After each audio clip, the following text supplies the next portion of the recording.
добре дошли в днешното видео, в което със Соня ще ви представим една от най-често срещаните грешки при манифестиране.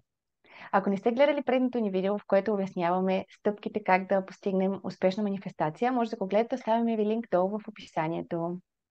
Много често при манифестиране някой път не ни се получава и имаме блокажи.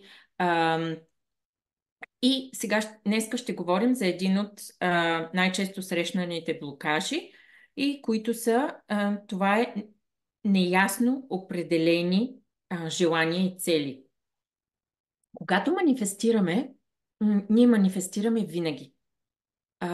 И в много случаи обаче ние манифестираме несъзнателно. Когато обаче знаем, че ние може да манифестираме съзнателно и може да манифестираме съзнателно, може да създадем съзнателно точно това, което искаме, тогава е най-хубаво ние да излезем от нашия автопилот и съвсем съзнателно да създадем точно това, което искаме. Да, обаче, как ще създадем точно това, което искаме, ако на нас не ни е ясно, че ние не знаем, може би, какво искаме? Затова има няколко варианта. Единият вариант е, ако ние знаем наистина какво искаме. Другия вариант е да не сме сигурни какво искаме или да не знаем какво искаме. И тук е много интересно да си зададем въпроса: аз знам ли какво искам? Знам ли моето желание? И наистина това желание мое ли е? Идва от мене вътре или е определено повлияно от семейството ми, от социалната среда или от нещо друго? Абсолютно съм съгласна с това, което каза, че много често всъщност ние си мислим, че имаме някакви желания и виждаме, че не се получава. И защо не се получава? Много често всъщност, ако просто спреме и се запитаме, това е всъщност нещо, което аз искам ли е? И просто желанието, виждаш как се отмива и вече това не е наше желание и можем да го пуснем и става много голямо освобождение за наистина да чуем нашите истински желания. А когато ние не знаем какво искаме, много често, например, не знаем какво искаме да работим или не знаем какво е нашето призвание, тогава много често причината е не защото ние наистина не знаем. Нашето сърце винаги знае, но причината понякога е, че ние не си позволяваме да мечтаем, защото ако мечтаем, или ако тръгнем да мечтаем и да си сбъдваме нашето желание, то някои други неща трябва да се променят. Може ние да Да. станем неудобни или тръгвайки да изпълняваме нашето желание, може нещо в семейството ни да трябва да се промени и ние да имаме страх от тази промяна или да станем неудобни за някой друг. Когато си млад и първи не в твоя личен път и започваш да се питаш това всъщност аз ли го искам или някой друг го иска и много често може би ще дойде отговора всъщност това не е мое желание, това е желание на моите родители. Защото ние сме изгледани от тях и супер много попиваме от техните виждания за живота, от техните собствени лични желания и това, което те прожектират в нас. И ние толкова много, усещаме чувство за принадлежност, за обич и за семейство, че понякога поемаме някои от техните желания като наши. Да, да. И когато това го осъзнаеш, при мен беше супер много пробуждането, когато осъзнах, че някои от желанията, например, които си мислех, че са лични мои желания, всъщност не бяха лични мои желания. Да, така е. Друга възможност, когато някак си не можем да разберем какво искаме, е ние всъщност да знаем какво искаме, но да нямаме смелостта да си го кажем или да си го признаем, защото имаме някакво вярване, че може би ние не сме достатъчно добри да го постигнем. Случай то е излизане от ролята, в която до сега сме се проявявали. И света, например, ни познава в една роля, а това, което ние желаем е в някаква съвсем различна роля и си казваш, не, те просто ще ми се присмеят, никой няма да ми повярва за това. Или също да имаме нашето желание да е толкова голямо или може би голямо в момента за нас сега, че ние да имаме страх от него как ще го постигнем. Ние да не знаем как ще го постигнем. И този страх просто да ни спира ние да мечтаем. Да кажем, имаме някаква ясна цел, която искаме да манифестираме. Имаме целта, но нямаме нейните характеристики. В много случаи, нали, нещо образно, но после нямаме детайлите в цялото това нещо. Например, ние сме си пожелали кола и после Вселената ни дава кола, ама не е колата, която аз исках. Например, това е използвана кола, която е за ремонт, която се щупва, която има проблеми. Аз не исках такава кола, аз исках модерна, аз исках нова, аз исках неизползвана, но ние дефинирахме ли го? Ние работихме ли за нова кола? Знаехме ли от началото на нашето манифестиране какво точно е защото много често ние започваме да манифестираме и окей, аз приемам първото, което е. Първото, което видя. Или просто защото не сме ясни в нашето манифестиране, получаваме нещо, от което после не сме доволни. Да, да. Тази яснота, да знаем какво искаме, е много важна.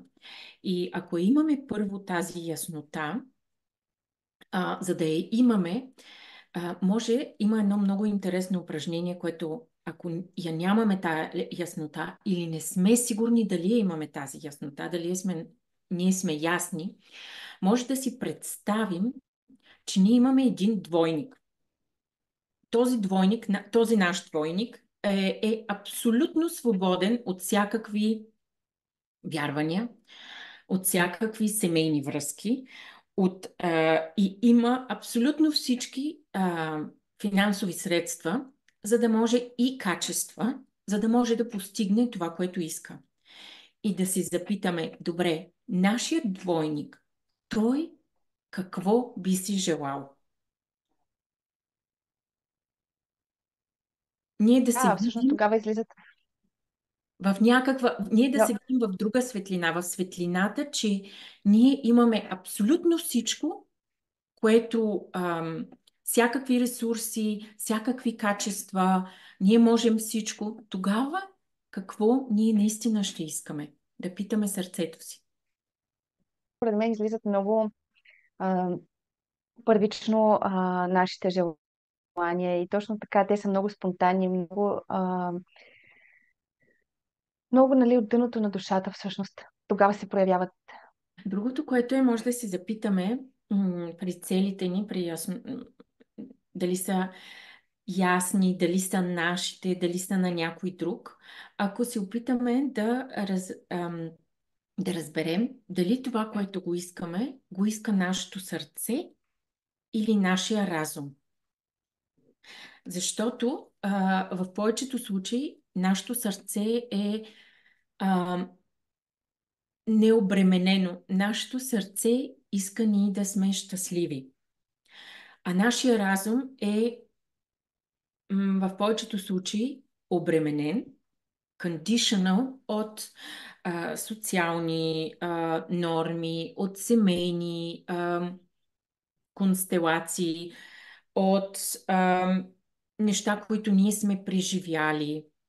И разума в повечето случаи не иска да стоим на сигурно място, да не излизаме толкова много и да се впускаме в някои неща, които евентуално може да ни застрашат. Но какво всъщност значи да ни застрашат, нали?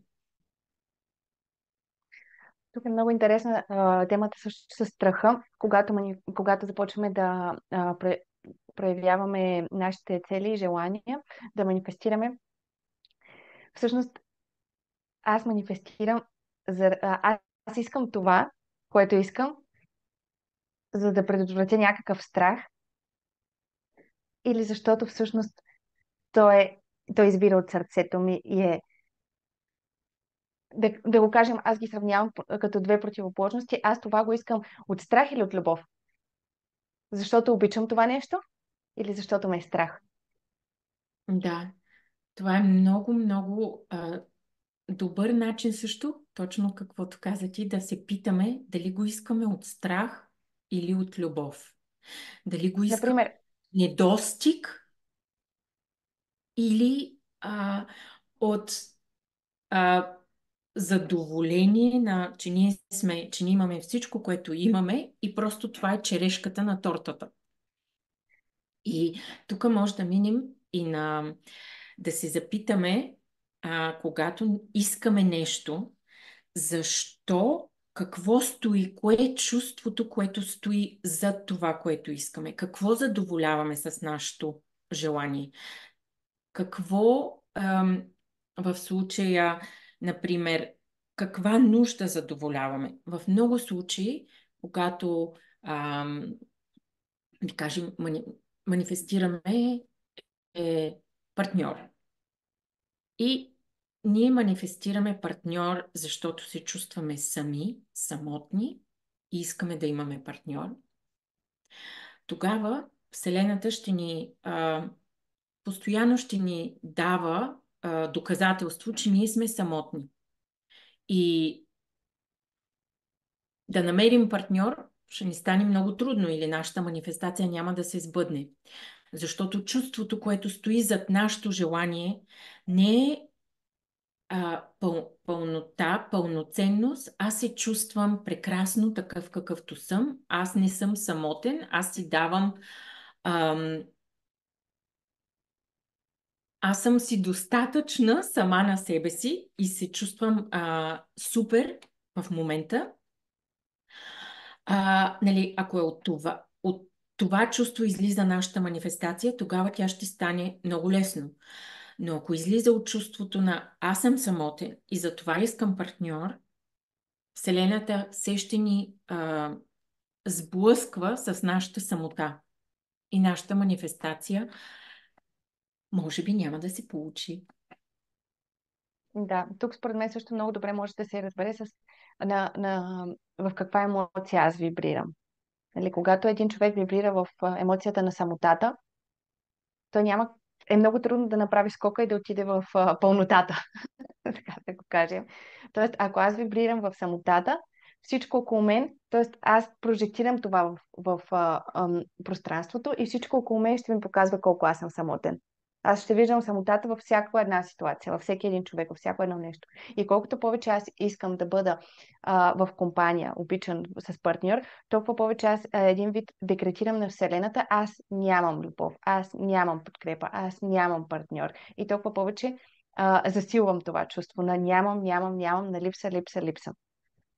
Да, защото Вселената ние не манифестираме това, което искаме, а това, което в момента сме.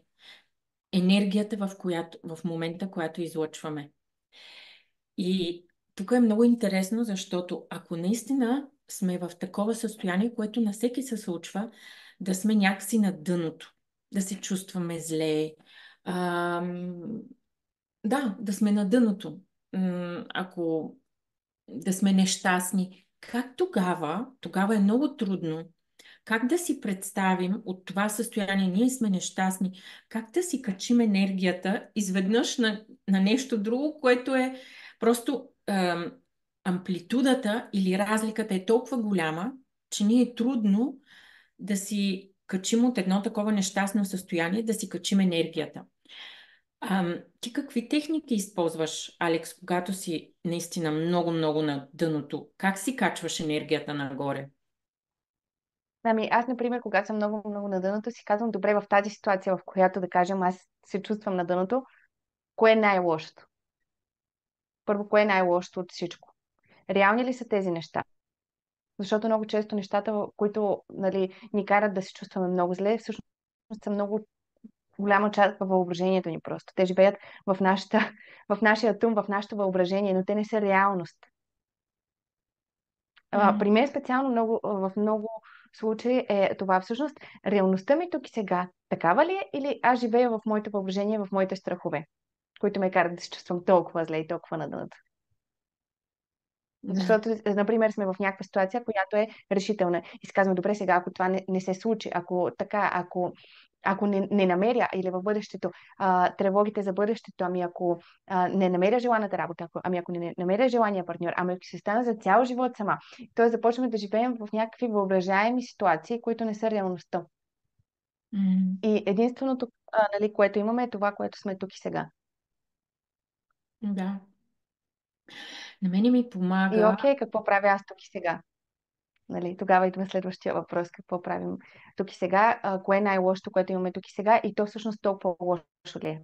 Защото кои са най-лошите неща? Аз винаги с това се успокоявам и се нормализирам и влизам в, нали, някакво по-така нормално положение. Най-лошите неща всъщност са, ами просто да ти свърши тук опитността, в която е в живота, но всичко, което живеем, то е перфектно такова, каквото е. Ние сме го избрали. Въпреки че в сегашната си ситуация не можем да видим цялостната картинка и да кажем, окей, аз се наслаждавам на това, че минавам през тази ситуация, защото нали, ми дава опит, ми дава знания и ми дава растеж, колкото и в момента да страдам и да ми е трудно и да ме боли. На мене, когато ако съм в някаква такава ситуация, много на дъното. Чувствам се, не се чувствам добре, ам, трудно ми е, не знам как да изляза от тази ситуация. Тогава на мене специално ми е много трудно да си представя, да си, трудно ми е да си въобразя, сега всичко ми е наред. Но това, което тогава в ситуацията ми помага, аз да си представя, че зависи каква е ситуацията, но да кажем след 6 месеца, когато аз съм преодоляла тази ситуация, да си представя този момент, в който аз вече съм преодоляла тази ситуация и оттам, от този момент, аз да черпя сила и да погледна един вид от бъдещето в Да, актуалната ми ситуация. И аз един път преодоляла ли съм виждам, а, тази ситуация е била за мое добро, но аз трябва един вид да се прехвърля в мисловно, в бъдещето и да се свържа, може би, да се свържа с бъдещето ми аз, за да мога оттам, от една такава ситуация, която вече е неутрална или дори много добре, аз да взема сила, вяра и надежда. И тогава всъщност това е много интересна техника, да, да. може дори понякога, нали, зависи кой как, може някой само да си го представи в ситуацията, че ти отиваш няколко известно време напреде във времето и си представяш как вече ти си излязал от тази ситуация. Имаш абсолютно всичко, което искаш, спокоен си, щастлив си и гледаш от тази гледна точка на състоянието ти, което е сега. И дори може в много случаи ти благодариш, защото точно тази ситуация, трудната, която е била, в момента те е изкарал или ти е помогнал ти да да излезеш още по-силен и с по-голяма... Да, просто да си повярваш, че ти можеш да излезеш. Да. Аз също много обичам, когато нещо не се получи, например, по очаквания начин и така нататък. Визуализирам така бъдещите неща, как всъщност това е било перфектното нещо и как се е развила ситуацията, за да може това да е перфектното нещо. Си казвам, супер, благодаря. Но е много интересно също, че може да се направи нали, когато сме в такава ситуация, в по-низки емоции, в неприятни емоции, да се върнем в стара такава ситуация, подобна, за която можем да се сетим и как сме излезнали от нея по позитивен начин. И да се свържем отново с тази наша сила. Значи, според мен може да се направи тази практика и с бъдещето, но може и нали, с миналото, когато човека е, например, по-трудно му е да визуализира, по-трудно му е нали, да си представи някакви неща, просто да се върне в нещо, което вече е изживял и да си вземе сякаш нали, сила от това и да каже, ето сега пак ще стане по този начин, пак ще се справя супер добре и пак ще излезна по-силен от тази ситуация. Да, да, да.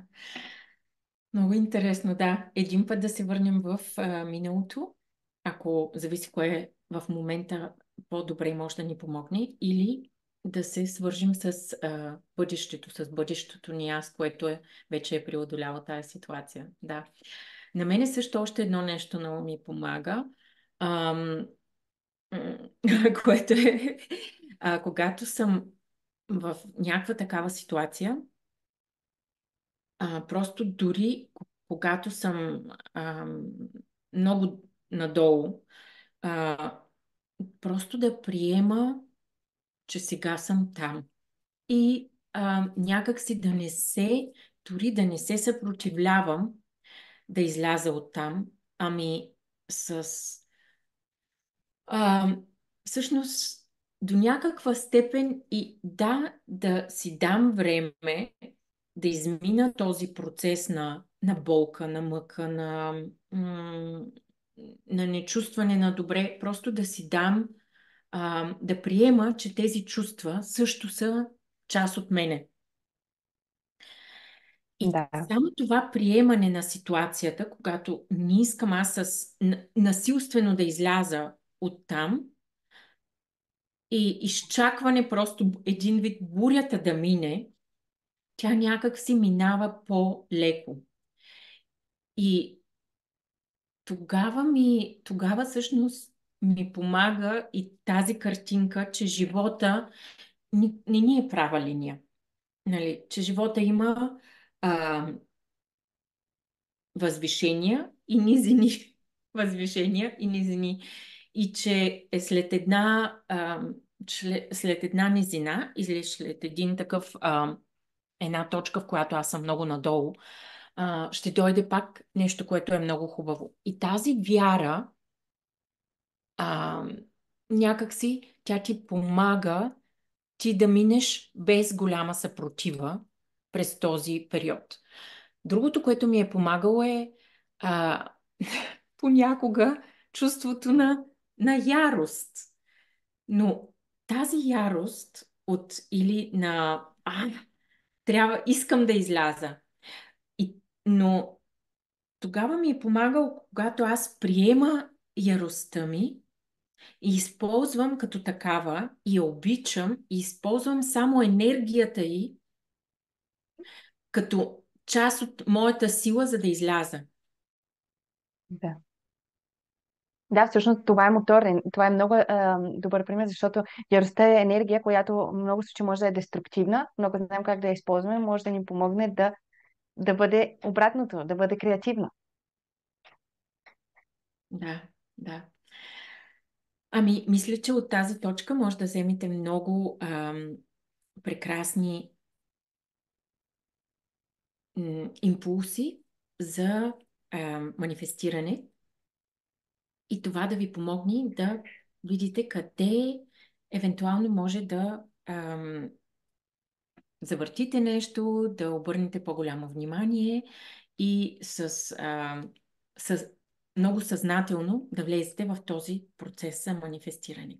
А, така че от днешното видео опитайте да дефинирате все още по-ясно вашите желания, вашите цели, това, което искате да постигнете и си задайте въпроса защо го искате, от каква емоция то е провокирано, дали страха или любовта ви движи, дали е липсата или изобилието. Също абонирайте се за канала ни, за да гледате следващите видеа, в които ще разгледаме още теми за манифестиране, още точки, още проблемни точки и това как можем да си помогнем в този процес. Благодарим ви! До скоро!